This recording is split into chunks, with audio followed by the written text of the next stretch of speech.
Fala, Lucas do Bando, fala Fiel, como é que vocês estão? Vocês estão belezinha, rapaziada? Fazendo o check-up final aí dessa grande vitória do Corinthians no São Januário por 3-2, né, pessoal? Vamos falar um pouquinho aí da repercussão pós-jogo, né? Coletiva do professor Dorival Júnior, alguns jogadores passaram pela zona mista, né? O Maicon, o Hugo Souza e também o Mateuzinho, tá? Vamos para alguns temas aqui. A coletiva foi bastante pautada pelos repórteres, né? Pela questão do Corinthians ter sido mais coeso esse jogo contra o Vasco da Gama, né? O Dorival se defendeu, dizendo que em outras partidas, né? Claro que ele não citou ninguém, né? Especificamente. Mas se o Corinthians perdeu pontos, perdeu jogos ou cedeu empates, né? Muito por erros individuais. Eu concordo muito com o Dorival nesse sentido, tá, pessoal? Durante um tempo, eu achei que o Corinthians não estava fazendo bons jogos, tá? Não estava criando, nem nada do tipo, né? Depois achei que o Corinthians estava fazendo partidas um pouco melhores, mas de fato sempre conviveu com esses erros individuais. Por exemplo, você pega o jogo contra o Bahia, o pênalti idiota que o Mateuzinho cometeu para cima do jogador do Bahia. Um carrinho desproporcional, né? Querendo ou não, você já deu um gol pro Bahia ali. Eu nem vou entrar no mérito do primeiro gol, que eu acho que faltou um pouco de marcação no chute. O cara também foi feliz no chute. Eu também acho que o Hugo Souza poderia ter sido um pouquinho melhor. Mas o pênalti mesmo foi muito idiota, né? Você pega o jogo contra o Juventude. Pô, o segundo gol do Juventude não pode acontecer, né? O Nenê, 70 anos nas costas, né? Fazer aquela jogada até a linha de fundo. O Mateuzinho não acompanhou, enfim. O cara finalizou na pequena área, né? O primeiro gol também, o Ramalho vai frouxo, né? No primeiro rebate ali, o cara pega e toca de volta no cara que cruzou. Enfim, são alguns erros assim que vão custando, né? Até bons jogos do Corinthians. Isso o Dorival Júnior tem razão. O Corinthians fez um bom jogo contra o Bahia. O Corinthians fez um bom jogo contra o Fortaleza, que o Félix Torres deu aquele apagão, né? A linha defensiva por si só também, né? O Ramalho também. Mas enfim, tinha feito um bom jogo contra o próprio Bragantino, tinha feito um bom jogo contra o Cruzeiro, né? E esses jogos não conseguiu vitórias, né? E inclusive alguns deles até perdeu as partidas, né? Como foi pro Bahia e também pro Red Bull Bragantino. Concordo com o Dorival que a maioria dos jogos o Corinthians tem perdido pontos, especificamente por erros individuais, especificamente pelos erros dos jogadores da defesa, né? O Dorival e o Maicon também falaram, né, que o gol foi resultado de parece ser bastante treinado durante a semana, né? E aliás, é um golaço do Maicon, tá? O primeiro gol achei que foi um belo gol, um típico gol de segundo volante, né? Que chega batendo. Me lembrou muito a época do Paulinho, do Elias, né? O próprio Maicon nos bons tempos também. Dorival e o Maicon disse que essa jogada foi treinada exaustivamente, né?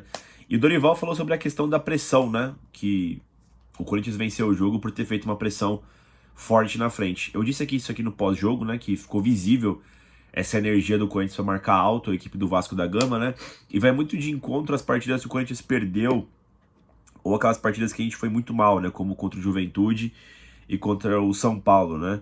Que o Dorival disse que faltou energia.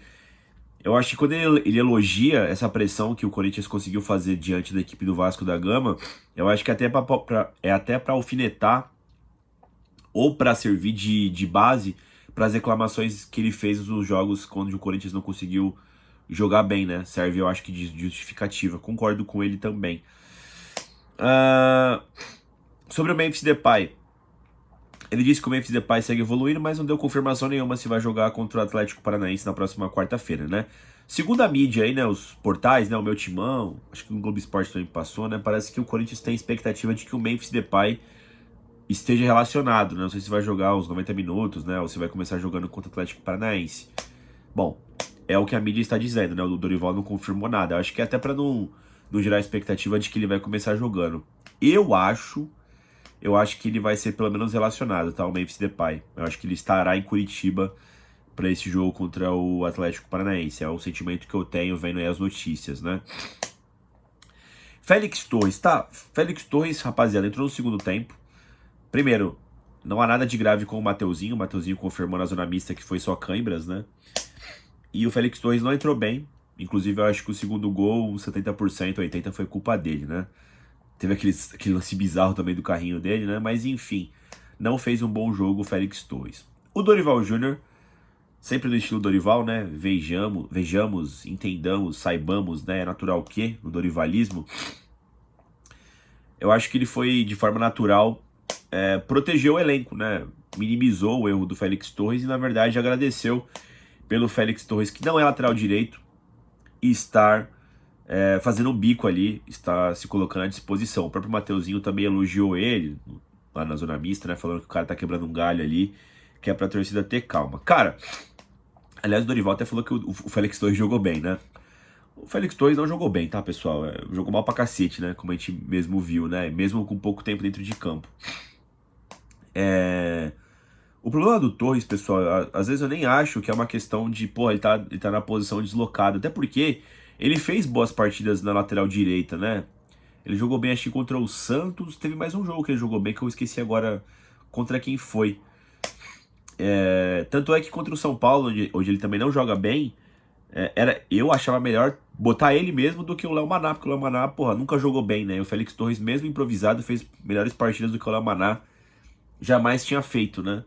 Só que depois ele começou a cometer os erros cruciais, né? Como ele já vinha cometendo também na zaga, né? Os erros do Félix Torres geralmente é de desconcentração, tá ligado? Parece que o Félix Torres de repente desliga a mente assim e comete uma grande cagada, tá ligado? No campo. Mais uma vez hoje ficou claro isso, né? No cobrança de lateral, o maluco tava desligado, tá ligado, mano? Enfim, entendo também que não é culpa dele, ele tá jogando de lateral direito. Porra, não tem outro maluco pra jogar ali. O Léo Maná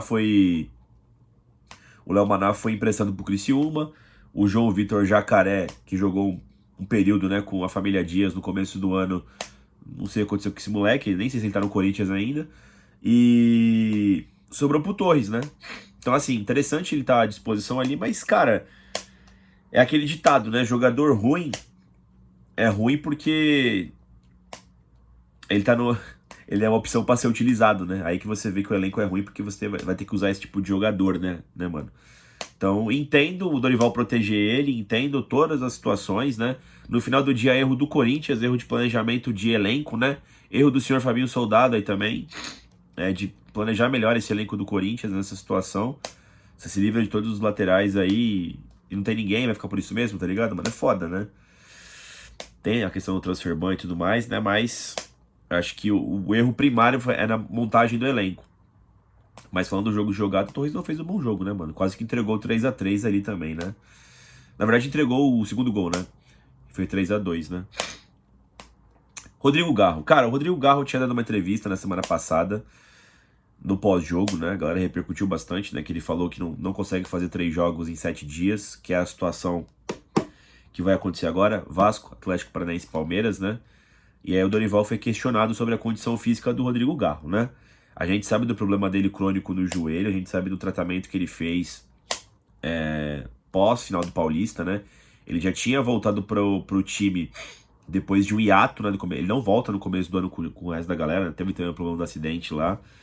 Ele volta ali pra Libertadores e pras finais do Paulista, basicamente, né? E depois ele para de novo, né? E aí parece que o problema ainda não tá resolvido e é muito muitos jogos em sequência. Na verdade, nenhum jogador consegue jogar tantos jogos em sequência assim, né? E o Garro sempre joga os 90 minutos, né? E aí o Dorival confessou, né, que ele voltou a treinar só na quinta-feira, mano. Isso é grave, tá ligado, mano? Porque ele jogou o quê? No domingo? Contra o Bahia, foi isso? Foi domingo contra o Bahia, né? O cara voltar a treinar só na quinta-feira, mano, então temos um problema aí, né? E aí o Dorival fala também, né, que pela fala dele no pós-jogo, né, do Bahia, e também em análises, né, com o departamento médico do Corinthians, eles optaram por fazer o Garro ter menos minutos hoje contra o Vasco da Gama, né, e se preparar, né, o Dorival falou, né, se preparar para Atlético Paranaense e Palmeiras. Eu acho que vai muito do que o pessoal tava comentando. De fato, o Corinthians teria que fazer uma escolha. Ou o Garro não ia jogar contra o Atlético Paranaense, ou até contra o Palmeiras, né, mas eu achava, tipo, muito inviável, né, pô, o jogo do ano pro Corinthians, essa partida contra o Furacão lá em Curitiba, né? Mesmo sendo em piso sintético, né? O próprio Maicon reclamou também do piso sintético ali na zona mista, né? Enfim, tudo isso é um agravante, né? Para a lesão do Rodrigo Garro. Mas, pelo que eu entendi, o Garro vai 100%. Foi o que eu falei para vocês, pessoal, no vídeo aqui que eu falei da análise. Análise não, da questão da alteração de datas da CBF. O Corinthians agora vai ter esses 2 jogos aqui que são muito importantes, né, contra o Atlético Paranaense e o Palmeiras por ser o derby, né, e depois vai ter a parada FIFA, né, e aí depois o Corinthians, quando voltar da parada FIFA, que vai ter esse descanso, né, vai ter que se concentrar para ele tentar eliminar o Atlético Paranaense aqui em São Paulo. E aí, pessoal, vai ter 3 meses aí para poder fazer uma gestão de elenco melhor, né? Até poupar o Garro de alguns jogos e tudo mais, né? Porque o Corinthians vai ter alguns desafios mais acessíveis, né? Que é pensar em completar o Brasileiro de forma digna, até subir na tabela, né? De repente, não sei, vamos ver como é que acontece, né? Porque não vai ter o encavalamento com a Copa do Brasil que foi jogada só para dezembro, né? Então, dando tudo certo, né? Acontecendo tudo de bom pra gente, a gente elimina o Atlético Paranaense e aí pode focar no Campeonato Brasileiro. E aí, podendo focar no Campeonato Brasileiro, eu acho que pode fazer uma gestão de elenco melhor, né? Até porque vai ter, mesmo que seja quarta e domingo, eu acho que você vai poder selecionar os jogos que o Rodrigo Garro vai jogar, até buscando não perder fisicamente o elenco, né? Que você vai ter uma competição para jogar, mas também pensando na gestão do Rodrigo Garro propriamente, né? Um tratamento ali melhor confeccionado ali para ele especificamente, né? Acho que é isso, pessoal. Bom, vencemos o Vasco, agora estão todos os canhões apontados, né, para o Atlético Paranaense, jogo em Curitiba, na Arena da Baixada, jogo no gramado sintético, né? O Corinthians ainda com muitos desfalques, né? O próprio Martínez, o próprio Yuri, Carrilho, né? A gente não sabe se o Memphis joga. Enfim, vamos ver o que acontece aí. Mas é isso, pessoal. Deixa o like no vídeo, se inscreva no canal e vai Corinthians.